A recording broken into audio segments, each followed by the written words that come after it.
Hi and welcome back to Lifestyle with Umatrele. My name is Silu Matrele Waganteka. Just as I promised on the previous video that we're gonna be reading Zulu books, so I have my first book here in my hand. This is that book. Uma umfundi wakumatikuletsheni Matric uzoyibona futhi uzoyi-understanda le ncwadi ngoba uyayazi uqala ukuyibona.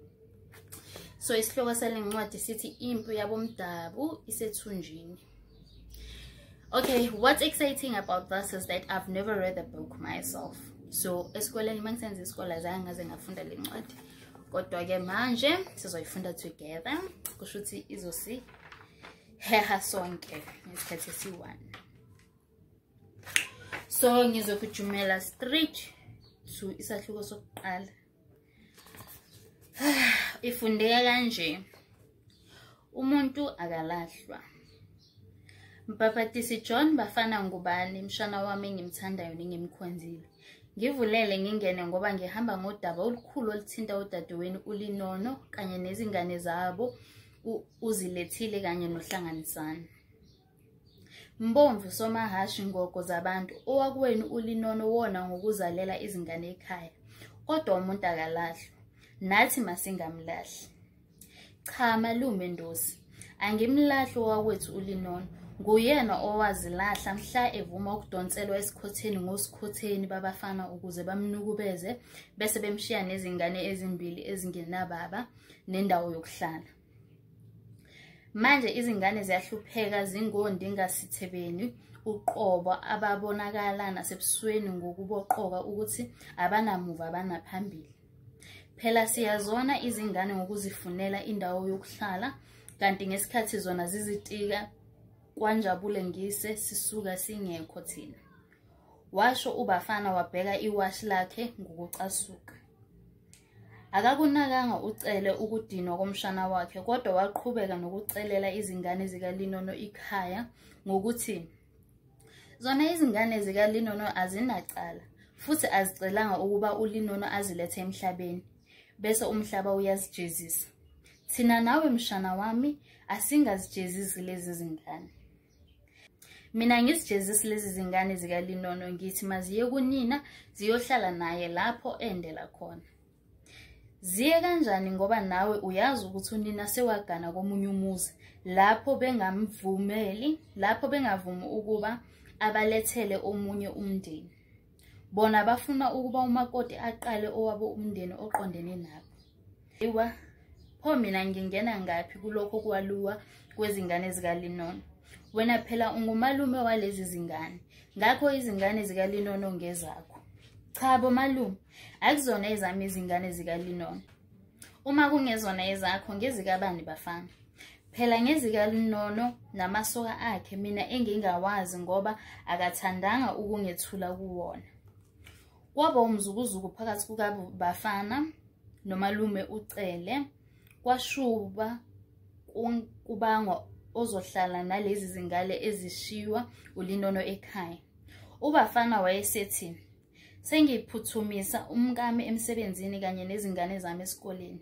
Ngiyaxolisa ukuthi ngeke nangebhadi ngikwazi ukukunika esinye isikhathi ngoba besingahlelanga.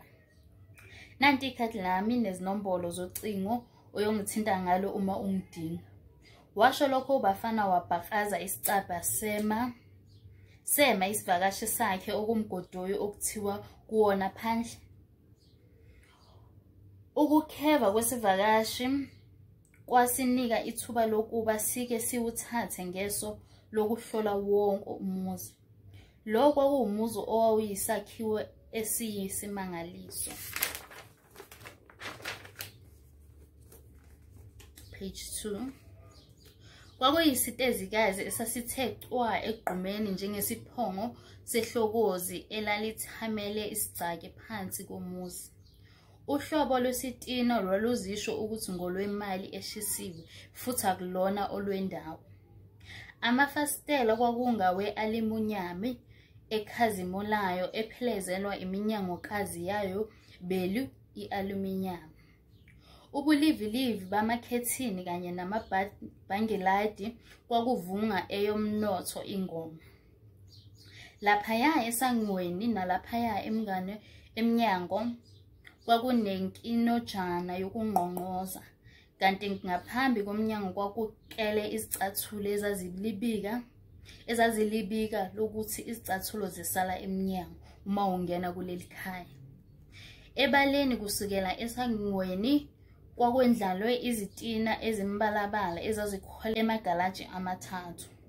Le ndlela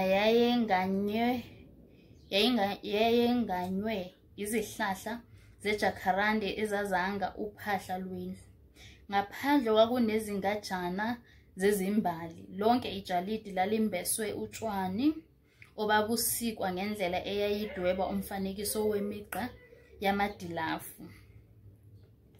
Kwakunokuduma okuncane okwakuqhamuka ngaphakathi okwenza isivakashi sicakeke ukuthi kanti izimoto zipakwa endlini yini. Kusobala ukuthi umshini wokuhlanza izingubo wawuqhudelana nomshini wokukhuculula ukhaphethe uhlangene nalona wamarekhodi namakhasethi. Sema izivakashi sikhexile, sikhevile ukumangala nokukhathala. Lokhu phela kade silibashuza sisuka eshowe. Sase sibeke ngisho umgodlana waso phansi, sizidelisa siphakela amehlo kwakhe. Ingane phela yena Ndosi wakoshowe wazi ukuthi abelungu bawakha phakathi edolobheni amabhilidi. Ngakho kwamane kwayindida nomlutho lokho kwakuphambi kwakhe. Wabheka ngasemgodleni wakhe wakhumbula isijumba samadumbe kanye nomkhono wembuzo owawumkhonzo. Usongwe ngendwangwana emnyamana. Amehlo achezukela ngakumagambuzi ayewagqokile. Ayethandwa izimpukane ezintathu eziluhlaza zizidlalela kuwo. Sathi uma siziqhathanisa nalesi sithombe sasimnamekwe phambi kwamehlo aso, isivakashi safikelwa ukukhulu ukuzenyeza. Uma umuntu ehlelwe yisehlo noma insambatheka njengale eyayehlele uNdosi, uyayamemeza abaseduze ukuze bamthwalise lokho okumehlele. Lena yindlela yakithi kobantu, yindlela yesintu, yindlela yakithi koshowe, komfolozi nakomkhabeleni. Kwathi lapho kacela ephonsa amehlo ngale kothango ethi ungatha ongase amxazululele lenkelenkele. Wakhangwa inhlikinhliki kabhovakazi owawusikizela amanoni uyikizela ngoboyakazi obabumhlophe wu. Kwake kwamxaka ukuthi kanti izifundiswa emadolobheni zinesikhathi sokukhucululana ngisho nanezinja imbali. Laphaya otshaneni kwakunowesifazane okwakusobala ukuthi ngumakhelwane womshana wakhe. Wayeziqethukele sakulala wena owabona izintokasi ezihlabathini zolwandle ngesikhathi sikaKhisimusi noma ngosuku likaNcibijana. Kwakulukhuni nokho ukusho noma lona ke intokazi yokuleli khaya noma uyena mama wekhaya. Lo mama wayegqoke ubulivilivi begawuni, ngaphansi kwayo kulungize ingubo yokulala ebizwa ngokuthi inayithi. Le ngubo yayiwumhlobo lwemali owawungafunga uthi imvakazi. Olulodwa unyawo lwalo wesifazane lwalukhwezwe phezu kombhejana owawusasitulo. Lisuneke ngezinzipho ezazibomvu tepu. Olunye lwaluthe shi esicathulweni sokuvuka esiyimvu. Ikhanda wayelishutheke kusigujana sokumisa izinwele. Isandla sokudla sasiphethe isiphuzo esithi asibe phuzi, kanti esokunxele sasiphethe iphephabhuku elithi Liberated Black Women Equity Under Scrutiny. Pho-ke okaNdosi wayizothi webani kusabele bani asabelephi. Kwakungathi ukwelinye nje izwe lapha abantu bakhona bekhuluma ulimi angalwazi. Yena wayengazi muntu lapha edolobheni ngaphandle kwakhe lo mfana kadade wabo owayesanda kumkhakhabisa okumgodoyi. Ngilihambile izwe ontambanana ngiyabazi, omtimona, osamungu, ompaphala kanye nondudulu nabo ngiyabazi, kodwa kunje angizange ngikubone.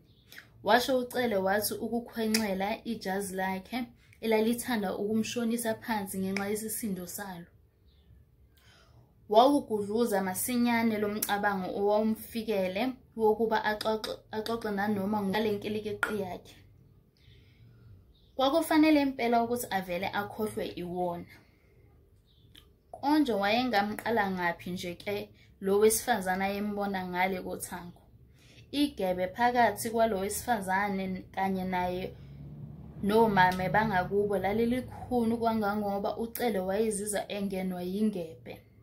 Wazibona engafanele ngisho ukumbuka okungaxutshwe nalutho nje lo mama.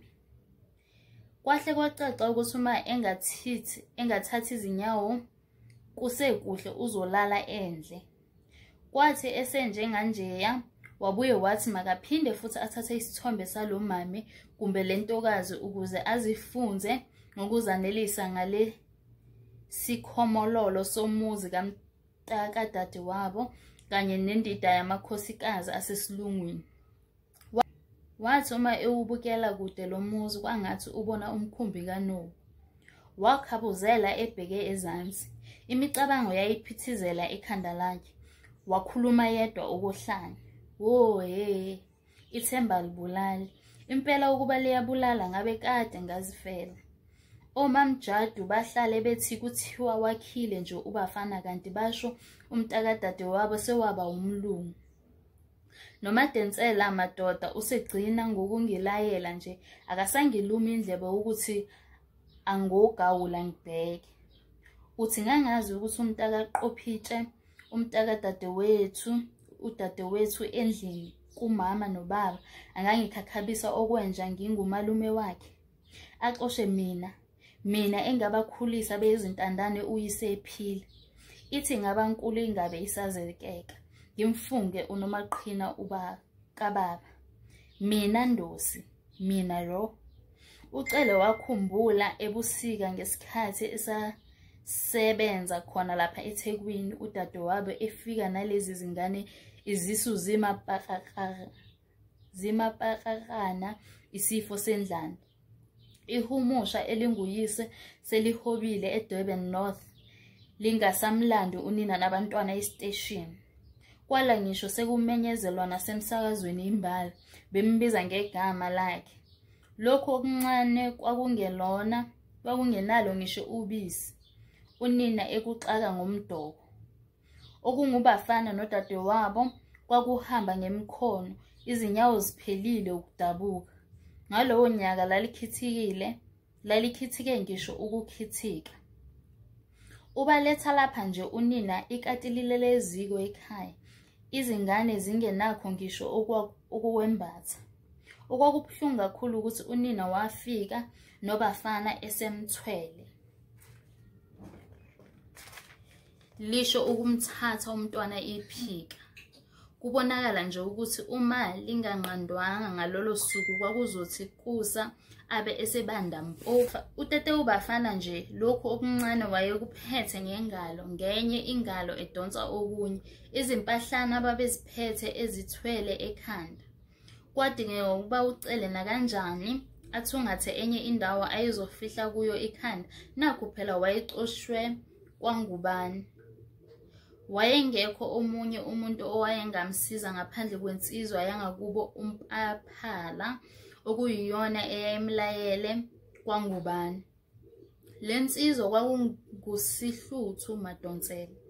Wayengumantshingelane esitolo sikaMathanda Zwane khona eMlazi. Wakhabuzela okacele ebheke ezansi. Wayedlathuzela ehamba sakugxamalaza nejazi lizintazela nje. Kwakuthi uma inyathela kuthi ndi. Pho wayenyathela ngani ngogqinsi lwamabhuzi. Kuthi kanti vele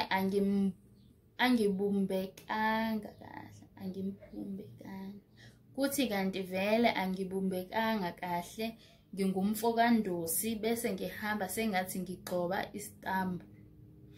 Owayembuka ngaleso sikhathi wayengafunga ngisho phambi kwenkantolo athi ubone uhlanya.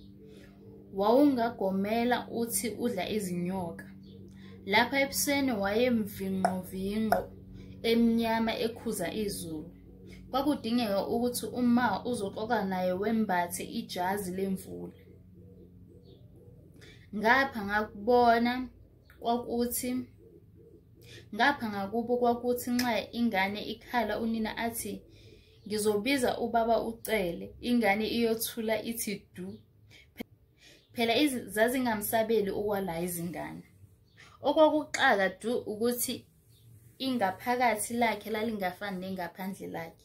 Kwakuyinkosi yomuntu, ingelosi uqobo. Nasesigodini sakubo wayedume ngakho ukuba mnandi nokuba mnene. Ngenkathi ehlela ngezansi ucele wakhangwa imoto kadoti inyanya kancane. Abawunkuli bewunkulela phakathi emotweni udoti. Kwakukhona wena mabhodlela ezinkantini, wena makhothoni, zijumbane zocwazi, imibhede emidala nezinye izinto athuma ezibuka ngesingaye wazibona zisenokusebenza futhi zimqhube isikhashana. Lezi kwakungamabhodwe amadala, amabhikili ababengawasebenzisa ekuphuzeni itiye, amabhikili ababengawasebenzisa ekuphuzeni itiye kanye namathoyizi amadala abazukulu bakhe ababengawathokozela. Wayefisa ukucosha kodwa inhliziyo nesineke wayengasenakho, esecubungulana nalokhu okwakumehlele. Wayehamba ekhuluma yedwa, efunga, edemelayisa, abuye athule anikine ikhanda. Kubonakala nje ukuthi lukhulu olumvelele. Kuyena lento ayeyenziwe umntakadada wabo yayibhlungu ngendlela engachazeki. Futhi wayebuye angakholwa ukuthi nguye lo oxoshwa okwesinxibi ebesizocela imali. Yize wayengebani engumntukazana nje wasemakhaya, kodwa wayebona kufanele ukuthi umshana wakhe amnike inhlonipho le ayeyinika abelungu bakhe emsebenzini, ikakhulukazi ngento yena malume wakhe ayemenzele yena bafana ndini nezingane zakwabo. Ukuthi umuntu wasempaphala lapho kwakulele khona amathambo oyise, kwakumnika elingcono ilungelo lokuba akhulekele kwangubani. Leli lulungelo lalingcwaliswa na ukuthi ungumuntu ompisholo owakhula azi ukuthi uyakhulekwa uma umuntu ehlelwe. Futhi yena wayesihlobo segazi kwangubani. NgesiZulu umuntu uyakhuleka angaxoshwa ngisho wafa, sekukangena wafa. Lokho okumvelele wayekweshwama. Lase lizilahla kunina nezimoto zazingasezona izinondolo emgwaqeni. Okungabafanyana basemzini engenzansi kwalena yakwanokusho kwase kuqalile ukubasa imilidlwana emgaqweni, kanti laba basemizini engenhla babezidlalela o-BMX begqoke imifaniswano emibalabala yo-BMX namangilavu akhona. Kule mizi engezansi wayehamba evika ibhola elalikhahlelwa zinganyana emgaqweni kanye namasondo amabhayisikili ayeqhutshwa okungabafanyana okwakuphethe ocwazi kuyothenga izinkwa ezitolo. Kwamduduza ucele ukuzwa ukuthi lezi zingane zangenzansi zazisenaye uyamkhulu nosawubona, yizo wona wawungaphelezelwa ubaba njengokujwayelekile kwelakubo. Ngesho ucele wafika insizwa yangakubo isatheshelele. Kwadingeka ukuba aye athi gozololo ngaphandle.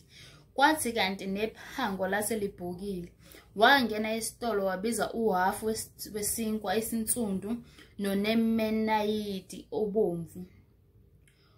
Waphumela ngaphandle kwesitolo wahlala phansi wadla.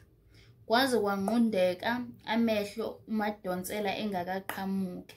Wathi uma ebuzisisa isitolo amantombazane athi makalinde kancane, makalinde nakanjani uzobuya uMadonsela. Hleze usathe ukuyozingela. Akaqondanga nokhondozi ukuthi kuthiwa uyozingela nje liphi ihlathi lapha elokishini, futhi nje akamazi uMadonsela eliphisi lekroza. Nokho akathandanga ukwanda ngemibuzo, namantombazane ahlazibonela nje ukuthi uyadideka, kodwa amane athi lala lulaza. Nebala kwathi sekuhlwile impela watheleka uMadonsela esezongena emsebenzini, nakho phela kwase kuvalwa. Yize iminyaka yona yayisihambile, kodwa wayebonakala nje uMadonsela ukuthi wayeyinsizwa ziphelele. Wayengumdondoshiya wetubesi eyayisidlakela esingathela inkunzi phansi bese siyayishumpula intaba. Umdali wambumba wambuzimbisisa esenesikhathi lomlisa. Kwakuthi uma ekhuluma athi ukwenyusa ishiya langakwesokudla atshekise umlomo bese ehlisa izwi. Wayedlubhe inyunifomu eluhlaza okutshani eyayishiswe ngobunono, amachopho aye esika impukane. Amabhuzi ayecwebezela sengathi kade ekhathwa ngovaselini. Wayethi uma esondela eduze kukaCele, ubunjalo bukaCele buphindwe kabili. Awu, usubekwa yini lapha Ndosi? Kubuza uMadonsela ngokukhulu ukumangala. Awubatholanga yini abashana bakho ko-BA? Wathula wangaphendula uCele. Kungekhona ukuthi wayengazwanga.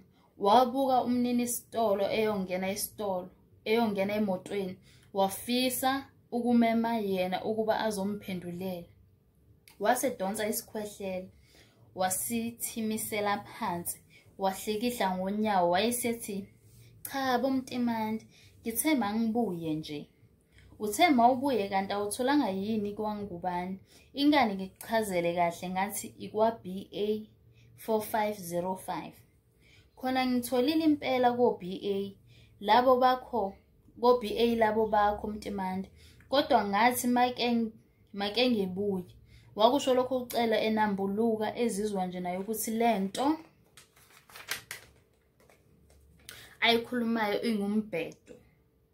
Hayibo Ndosi, walokhu ungibelesele ngendaba kaMabuyi, ake uze nendaba bo wena, mina ngize nendlebe. Empeleni kwenzekeni ndoda?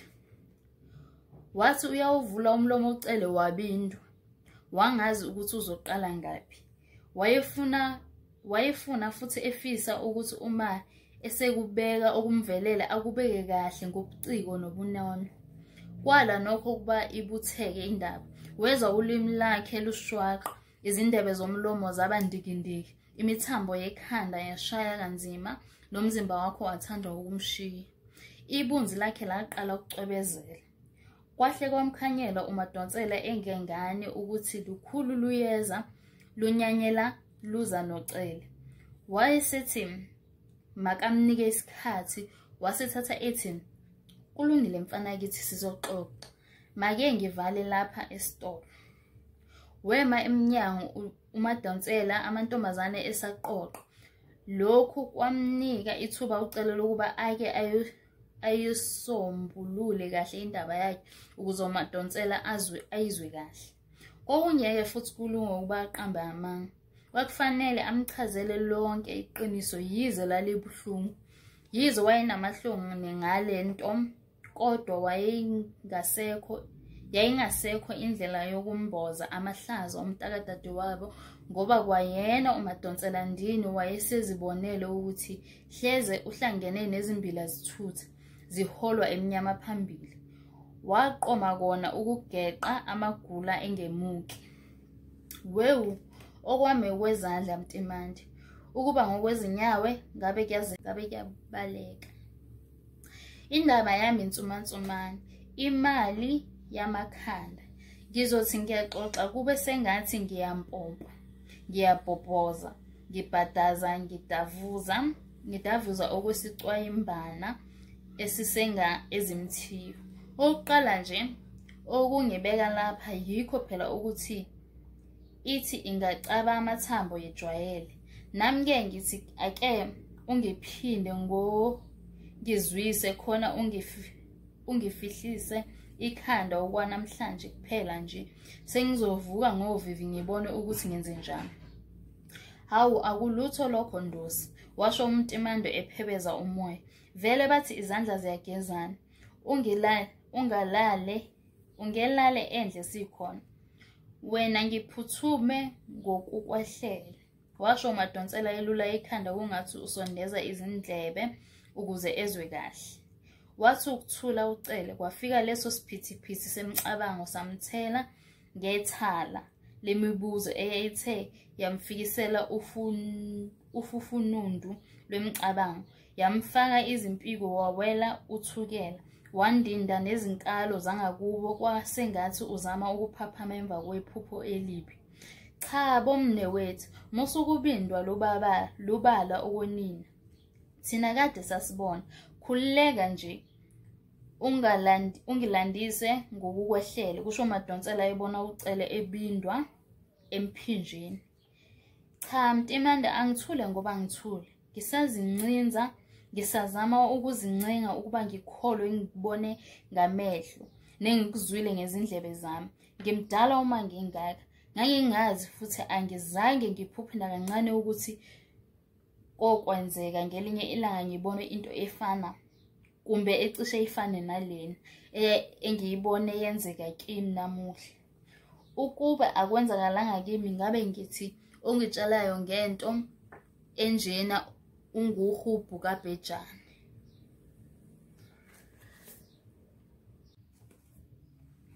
Wathula nje uMadonsela kwangathi uthi qhubeka nendaba bo wena. Nocele wawuthola umlayezo kulokhu kuthula. Ngimficile ke umfana kadadewethu. Uqale wangibuza ukuthi konje ngubani qede wase ngibuza ukuthi ngiyaphi. Wase ngikhakhabisa okumgodoyi onethile wangikhomba engize ngayo. Wema ucele emva kwalokho wase ebheka uMadonsela efuna ukubona ukuthi uyizwe kahle yini le ndaba nanokuthi uyenanela kanjani. Wanikina ikhanda ucele. Kubonakala ukuthi lukhulu olwalumphethe kabi.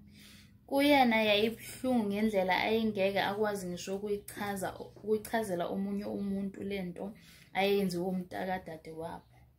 Wayezibona ephimiswe okwesikhwehlela esiluhlaza. Weza ephelelwa isineke umntimandi ukuba kwakungesiye ucele lo ayekhuluma naye. Wayezovele athi makasale eseyeka bese emphelezela eyomkhipha ngesango. Njengomuntu owayekade ebona uMadonsela wamdedela ucele ukuba akathi thololo ehlise igwebu ngaphambi kokuba athathele futhi alande ngensambatheka yakhe. Yeka imali yami engisuke ngayo eshowe. Ingane kadadewethu ingitshela ukuthi ibingangilindele. Ithi isiluhlelile usuku kanye nalo lonke leli viki. Mina angikho ohlelweni. Imbudane yani yona leyo. Impela ukuhamba kuzala induna. Umntimande wayelokhu enqekuzisa ikhanda athi ukudlalisa imvubu yakhe. Wathi ukugunya amathe ucele wase eqhubeka ethi, uyazi Mntimande, ngiqale ngadideka kwangathi ngiyaphupha. Ngabuye ngathi ukubheka ngemva kwami ngabona nginesiqiniseko sokuthi akakhulumi nami lo mfana ngoba ngicabanga ukuthi umshana wami angekhuleme nami kanjeyana. Kuthe nxashana ngibona ukuthi ubhekise kimi kanye kwathi angimsakaza ubuchoshana ngomshizi. Ngabuye ngazibamba. Kuhle kodwa ukukholwa ngoba ukubo bengiyimina lo jini nawe owawumazi ngabe kukhulunywa okunye ngikhuluma nje. Ngabe kukhulunywani Ndosi? Kubuza uMadonsela ngokumangala.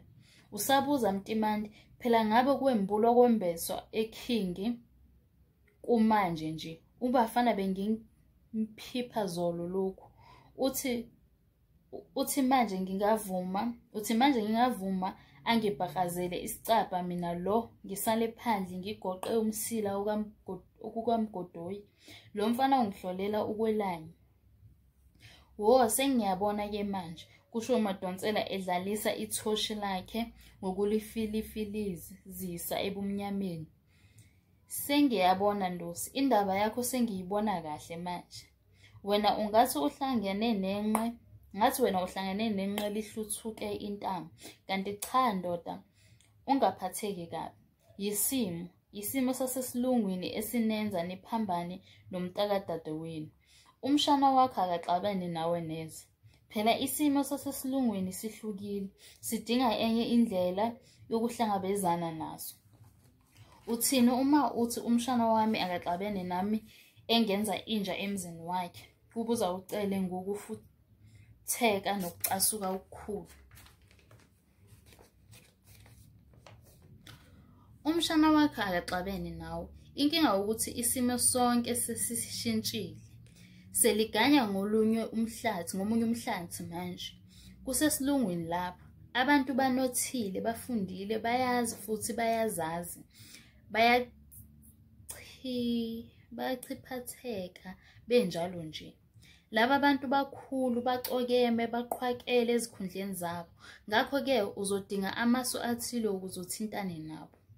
Ngenkathi ekhuluma uMadonsela waphonsa amehlo akhe emgodleni kacele, kwangathi kunotho alulindele kuwo.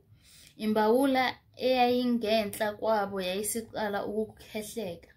Ucele wawuthola umlayezo weso, wasukuma waqoqa umgodla wakhe, wacela nosawoti kuMadonsela. Kuyodingeka sihlambe izandla Ndosi singakakuthinti ukudla. Phela kusesilungwini lapha, izifo zibheduka ngobala nje.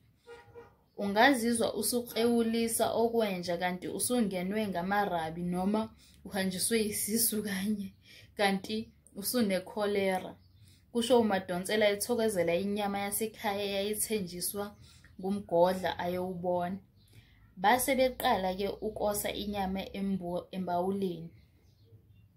Ukubona umkhono kwasombulula ulimi lukaMadonsela, waqhubeka nokumthandamundela umuntu wasekhaya le kontuthu.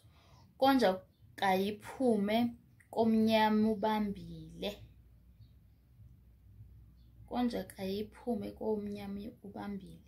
Wathatha wathi, umshana wakho akaziboni izinto njengoba uzibona wena. Impilo yakhe neyakho impumalanga nentshonalanga. Ekudeni lezi zinto ziyefana, kodwa iduzana azifani neze. Wena njengomuntu waseMpaphala uyaziphilela nje, kanti elingumshana wakho liyehlela. Nina niyancinda nikhothe nichathe nihogele nibelethe nikhiphe abafana uma izulu lili, kanti abantwana bakho abazazi lezi zinto. Angithi uyangizwa Ndosi?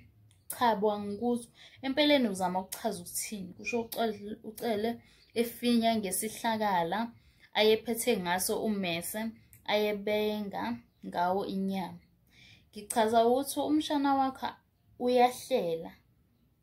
Unguhlobo lwabantu abenza izinto ngokuhlela kanye nokumisa isikhathi. Uma ufuna ukumbona ngakho kuhle simshayele ucingo sicela ithuba lokuba sibonane.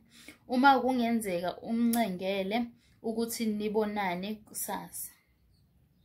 Kwaze kwalikhuni kwayitsha. Mina sengizoncenga umshana wami ukuba angengenise kwakhe. Kusho ucele ededela amahlombe okumuntu okhathele futhi odangele. Ungahlupheki Ndosi, akukho okwehlula amadoda. Sizomthinta ungubani. Thina sifiki netheku. Uma enenkani sizocela uMangethe umnini sitolo ukuba asithintele yena. Bona bazozwana njengabantu abasezingeni elifanayo. Bazovele bakwitize nje, baveteze, benqakisana ngo-fine. Kanye no it is a pleasure. Yes, fine, no problem. Nezinto ezinjalo. Thina asizixoxele nje. Kuzothi uma usukhathele ngikuvulele exhibeni lami ulale khona. Ngizocela ungabhekisisi ke ndosi, ngizihlalela ngedwa phela ndoda. Enye into engikhathazayo yilo mkhono ebengithi uzoba ngumngenandlini kusho ucele. Ungakhathazi. Ukukhathaza ngani umkhono lona ndosi? Kubuza uMadonsela. Bengithi uma mina ngemukelwa umkhono nawo uzokwemukela. Watshekisa ikhanda uMadonsela, walibukisisa lolu phishilili lwakubo kwaNtuzu. Kwamkhanyela ukuthi kuningi olungakwazi ngezifundiswa. Wathatha waluleka wathi, ungazikhathazi ngomkhono lona. Uma wena ungamukelekile nomphako wakho awumukelekile. Uma wena ungekho ohlelweni nomkhono wakho awukho ohlelweni. Okokuqala nje ngimboni nje umakoti omfana wakho emukela lenyama yasempaphala engahloliwe futhi engena grade. Izifo zandile ndosi. Okunye nje bebazoyibeka phi lenyama. Bebezoyibeka phi? Uthini uma uthi bebezoyibeka phi lenyama? Bebezoyigaxa emgibeni ilenge ishaywe ngumoya. Uphendula ucele ngendlela enesiqiniseko sokukwazi lokho ayekhuluma ngakho. Bengishilo, ngisasho futhi, kusesilungwini lapho awukho umgibe kulezi zindlu. Futhi njengoba besho kwezempilo, ayidliwa inyama ebikhothwa yizimpukane. Phela izimpukane zasesilungwini zithwala amagciwane amabi kabi. Lezi zimpukane zinqolobane zamagciwane engculaza, ogcusula, ingxibongo, amarabi nekholera. Akulokothwa kudliwe ukudla obekungamboziwe.